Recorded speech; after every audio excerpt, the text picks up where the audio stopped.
सोन्याच्या दागिन्यांचा अपहार प्रकरणातील फरार आरोपीला अखेर गुन्हा शाखा युनिट क्रमांक 1च्या पथकानं पश्चिम बंगालमधून अटक केली आहे.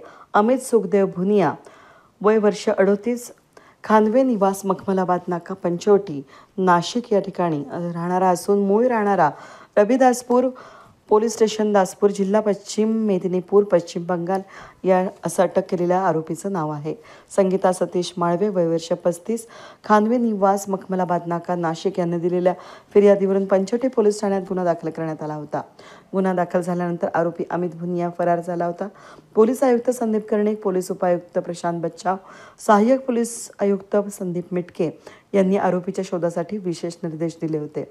गुन्हा शाखा युनिट क्रमांक 1च्या पथकानं समांतर तपास सुरू असताना श्रेणी पोलीस उपनिरीक्षक रवींद्र बागुल यांना गुप्त बातमीदारामार्फत माहिती मिळाली की आरोपी पश्चिम बंगालमधील मेदिनीपूर जिल्ह्यातील रविदासपूर गावामध्ये लपला आहे.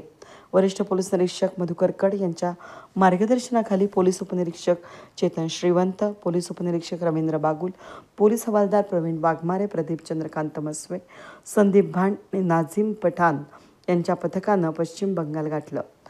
परिसरामध्ये माओवादी प्रभावाखाली असल्याचं खात्री झाल्यानंतर स्थानिक पोलीस दलाच्या मदतीनं आरोपीला 19 फेब्रुवारीला ताब्यात घेण्यात आलं. त्याला त्या ठिकाणी न्यायालयात हजर केल्यानंतर न्यायालयानं 6 दिवसांचं ट्रान्झिट वॉरंट मंजूर केलं असून आरोपीला 22 फेब्रुवारीला नाशिकला आणून पुढील तपासासाठी पंचवटी पोलीस ठाण्याच्या ताब्यात देण्यात आलंय. ही कामगिरी पोलीस आयुक्त संदीप कर्णिक, पोलीस उपायुक्त प्रशांत बच्चाव, सहाय्यक पोलीस आयुक्त संदीप मिटके यांच्या मार्गदर्शनाखाली गुन्हा शाखा युनिट क्रमांक 1च्या पथकानं केली आहे. वेद न्यूजसाठी प्रतिनिधी अनिल गुंजाळ, नाशिक रोड.